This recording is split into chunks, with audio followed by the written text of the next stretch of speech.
Bismillahirrahmanirrahim. Nahmaduhu wa nusalli ala rasulihil karim amma ba'd.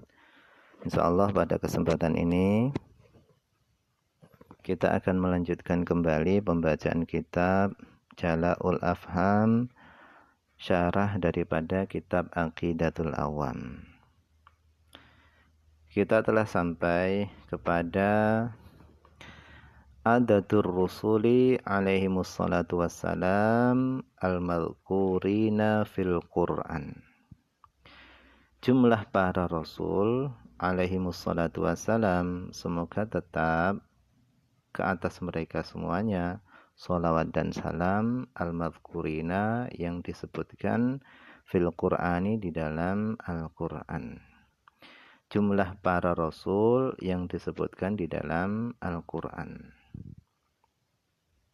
Qala an-Nazim rahimahullahu ta'ala. Berkata siapa Nazim rahimahullahu ta'ala.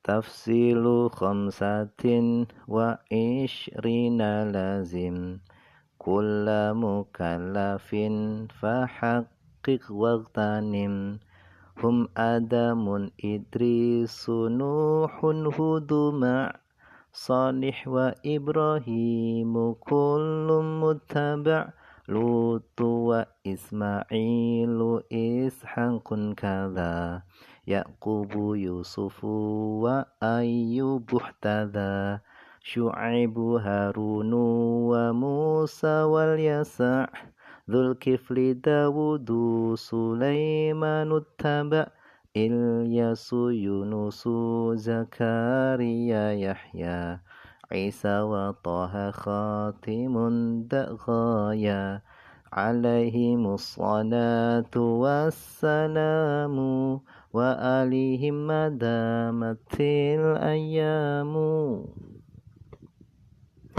Qala an-Nazim rahimahullahu ta'ala. Berkata siapa Nazim rahimahullahu ta'ala.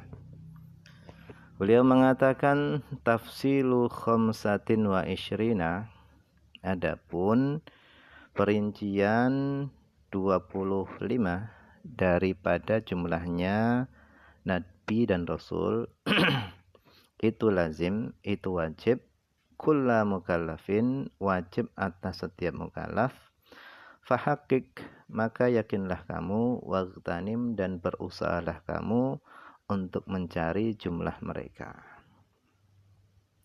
Hum, adapun mereka nabi dan rasul yang jumlahnya 25 itu yang pertama adalah Adam, Nabi Adam, kemudian Idris, kemudian Nuh, kemudian Nabi Hud, ma'a Salih, bersama Nabi Saleh, kemudian Ibrahim, kullun muttaba', masing-masing dari mereka semuanya itu wajib diikuti. Wajib diikuti oleh kaumnya masing-masing. Kemudian Lut, Nabi Lut, Ismail, Nabi Ismail, Ishaq. Kada begitu juga Yakub, Nabi Yakub, Yusuf wa Ayub ihtada. Nabi Ayub itu adalah ihtada, mengikuti nabi sebelumnya di dalam penyebutannya tadi. Kemudian Syu'aib, Nabi Syu'aib, Harun, Musa wal Yasa. Kemudian Dzulkifli, Dawud, Sulaiman, ittaba. Adapun Nabi Sulaiman itu ittaba, yaitu ittaba'a, mengikuti nabi sebelumnya. Kemudian Ilyas, Nabi Ilyas, Yunus, Zakaria, Yahya, Isa wa Toha. Dan adapun Nabi Toha, yaitu Nabi Muhammad SAW, itu khatimun, itu nabi yang menutup para nabi. Da'ghayyan, yaitu tinggalkanlah kesesatan. Alaihimus salatu wassalam, semoga tetap tercurah ke atas mereka semuanya sholawat dan salam.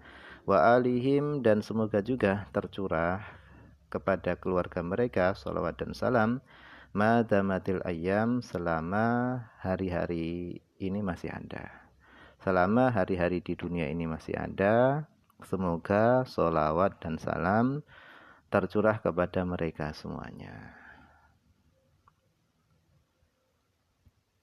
Kemudian di sini ada al-mufradat, yaitu kosakata yang ada di dalam nazam di atas yang perlu untuk diuraikan. Yang pertama adalah hakik. Hakik ini maknanya adalah tayakon, yakinilah atau yakinlah kamu. Kemudian irtanim. Irtanim ini maknanya adalah iktasib watlub adadahum. Berusahalah kamu watlub adadahum dan carilah olehmu adadahum jumlah mereka, para nabi dan rasul. Kullun muttaba maknanya adalah kullun masing-masing minal madhkurin dari para nabi dan rasul yang telah disebutkan di dalam Al-Quran, itu aujabahullah ala ummatihi, Allah mewajibkan atas umatnya ayat tabi'uh, supaya umatnya tadi mengikuti nabinya masing-masing.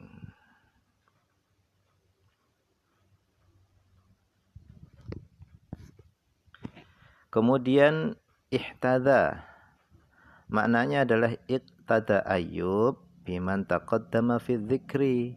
Nabi Ayub mengikuti nabi sebelumnya di dalam penyebutannya. Ta'ghayyan, tinggalkanlah kesesatan, maknanya adalah utruk mailan anil haq, yaitu tinggalkanlah condong anil haq, menjauh daripada kebenaran. Anil haq ini menjauh dari kebenaran. Kemudian asyarhu, penjelasan. Yajibu ala kulli mukallaf, wajib ala kulli mukallaf, atas setiap mukallaf. Apa yang wajib? Ayya'rifa, mukallaf tadi wajib mengetahui asma ar-rusul, yaitu nama-nama para rasul al-madhkurina fil Qur'an, yang telah disebutkan di dalam Al-Qur'an. Wajib mengetahui nama-nama para rasul yang telah disebutkan di dalam Al-Quran tadi ala wajhit tafsil, yaitu secara rinci. Wahum, adapun mereka para nabi dan rasul itu khamsatun wa ishruna, jumlahnya ada 25. Yang pertama adalah Adam, Nabi Adam. Nah, Nabi Adam ini julukannya adalah Abul Bashar, bapaknya manusia. Kenapa Nabi Adam dijuluki Abul Bashar? Karena Nabi Adam adalah manusia yang pertama kali, sehingga seluruh manusia itu nanti sampai hari kiamat itu semuanya merucut kepada Nabi Adam. Sehingga beliau dijuluki Abul Bashar, bapaknya manusia. Kemudian yang kedua, nabi yang kedua adalah Idris. Wa huwa jaddu Abin Nuh. Adapun Nabi Idris itu adalah kakeknya bapaknya Nabi Nuh. Jadi Nabi Nuh dan Nabi Idris itu masih satu nasab. Kama rawahul Bukhari, sebagaimana yang diriwayatkan oleh Imam Al-Bukhari. Kemudian yang ketiga adalah Nuh, yaitu Nabi Nuh. Wa huwa alladzi anjahullah. Nabi Nuh adalah nabi yang Allah selamatkan, wa man ma'ahu, dan orang yang bersama Nabi Nuh Allah juga selamatkan. Allah selamatkan minal gharqi, daripada tenggelam, bitaufan, dengan sebab banjir bandang. Semuanya Allah selamatkan. Illa ibnahu, kecuali putranya Nabi Nuh, yaitu yang bernama Kan'an. Putranya Nabi Nuh ini tidak selamat. Fa innahu ghariqa ma'aman ghariqa, sesungguhnya putra beliau yaitu Kan'an itu tenggelam bersama orang yang tenggelam. Karena putranya Nabi Nuh ini ingkar kepada ayahnya sendiri, yaitu Nabi Nuh, sebagaimana orang-orang yang ingkar kepada Nabi Nuh. Akhirnya karena mereka ingkar semua kepada Nabi Nuh, akhirnya Allah tenggelamkan mereka semua dengan banjir yang besar itu, banjir bandang.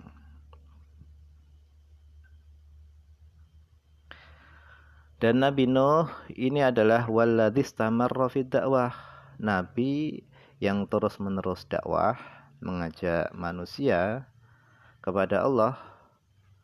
Dakwahnya ini tis'ami'atin wa khamsina aman, yaitu selama 950 tahun. Itu cukup lama. Kama qala ta'ala, sebagaimana Allah SWT berfirman, falabitha fihim alfasanatin illa khamsina aman. Nuh tinggal di tengah-tengah mereka itu selama 1000 tahun kurang 50 tahun, yaitu alfasanatin 1000 tahun ila khamsina kurang daripada kecuali 50 tahun, ila khamsina kecuali 50 tahun, 1000 dikurangi 50 sehingga menjadi 950 tahun. Wa yusama, dan Nabi Nuh ini juga dinamai Abal Bashar Tsani. Beliau dinamai dengan bapaknya manusia yang kedua ba'da Adam, setelah Adam. Kenapa? Li'anna naslahu, karena keturunannya Nabi Nuh itu intasyara, tersebar, min ahdihi, dari masanya Nabi Nuh, ila waqtinal hali, sampai waktu kita sekarang. Jadi diceritakan ketika terjadi banjir besar pada zaman Nabi Nuh itu, maka tidak ada manusia yang selamat kecuali Nabi Nuh dan orang-orang yang naik kapal bersama Nabi Nuh. Sehingga dari mereka itulah tersebar manusia sampai sekarang ini. Itu Nabi Nuh. Kemudian yang keempat adalah Hud, Nabi Hud. Wa huwa nabiyyun min nasli Sam bin Nuh. Nabi Hud itu adalah nabi dari keturunan Sam, yang mana Sam ini adalah putranya Nabi Nuh. Jadi Nabi Hud ini masih keturunan daripada Nabi Nuh. Arsalahullah, Allah mengutus Nabi Hud ila qaumi Ad, kepada kaum Ad.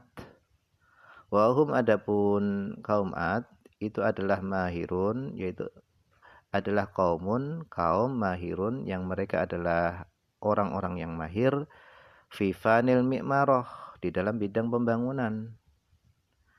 Jadi orang-orang kaum Ad ini adalah orang-orang yang mahir di dalam bidang pembangunan. Wa kanu yaskununal jibal, dan adalah mereka itu tinggalnya di gunung-gunung. Jadi gunung-gunung itu dipahat, diukir, dijadikan rumah-rumah tinggal mereka. Nah, mereka tinggal itu fil ardil ahqaf, di bumi ahqaf, allati taqa'u fi shimali Hadramaut, yang mana bumi ahqaf tadi itu terletak di utara Hadramaut, di utara kota Hadramaut, min biladil Yaman, dari negeri Yaman.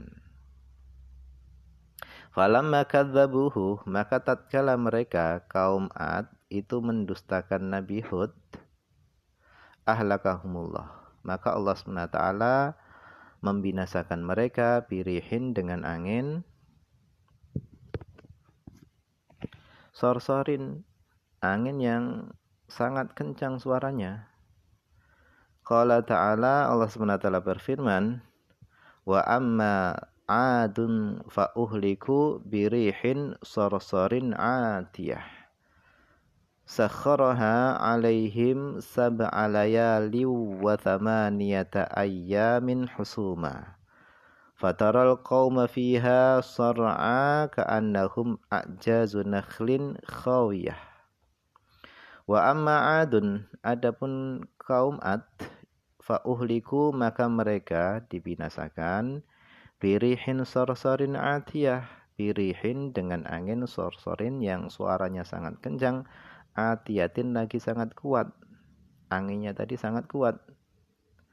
Sakharaha, Allah menundukkan angin alaihim di atas mereka kaum Ad untuk mengadab mereka, yaitu sab'a layalin wa thamaniyata ayyam, selama 7 malam dan 8 hari, husuman terus menerus. Artinya kejadian tersebut itu berlangsung terus menerus selama 8 hari dan 7 malam. Fataral qauma fiha sar'a, maka engkau akan melihat wahai Muhammad al-qauma kaum Ad fiha ketika pada masa 8 hari dan 7 hari 7 malam, maka engkau akan melihat mereka itu sur'a, itu terkapar, ka'annahum, seolah-olah mereka itu seperti a'jazu nakhlin khawiyah, seperti batang kurma yang rapuh. Ayat ini adalah surah Al-Ahqaf ayat 6 dan sampai 7. Ayat 6 sampai ayat 7. Nah, di sini diuraikan sorsorin, makna sorsor, maknanya adalah syadidis saut, yaitu suara angin yang memiliki suara sangat kencang. Kemudian atiyatin, maknanya adalah qawiyatin syadidatin, angin yang sangat kencang, sangat kuat. Kemudian husuman, maknanya adalah mutatabi'at, yaitu yang terus-menerus. Kemudian yang kelima adalah salihun, Nabi Saleh. Wa huwa nabiyun min nasli Sam bin Nuh. Nabi Saleh adalah nabi dari keturunan Sam bin Nuh. Sahibun naqah, yaitu nabi yang memiliki naqah, unta.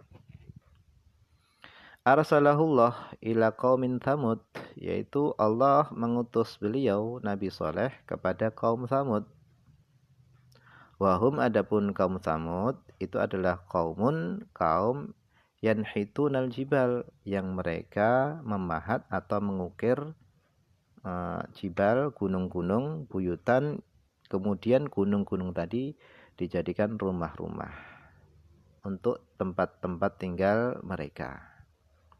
Wa masakinuhum bil hijri, adapun tempat-tempat tinggal mereka itu berada di Hijr.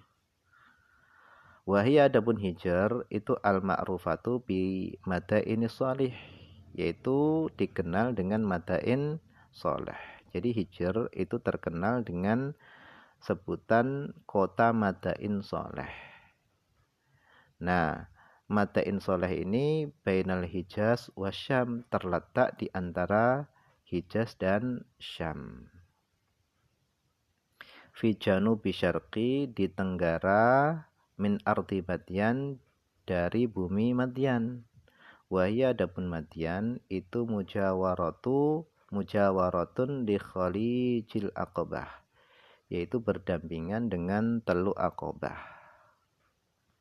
Falamma kadzabuhu, maka tatkala kaum Tsamud ini mendustakan Nabi Saleh, ahlakahumullah, Allah membinasakan mereka bisayhati Jibril, dengan jeritan malaikat Jibril.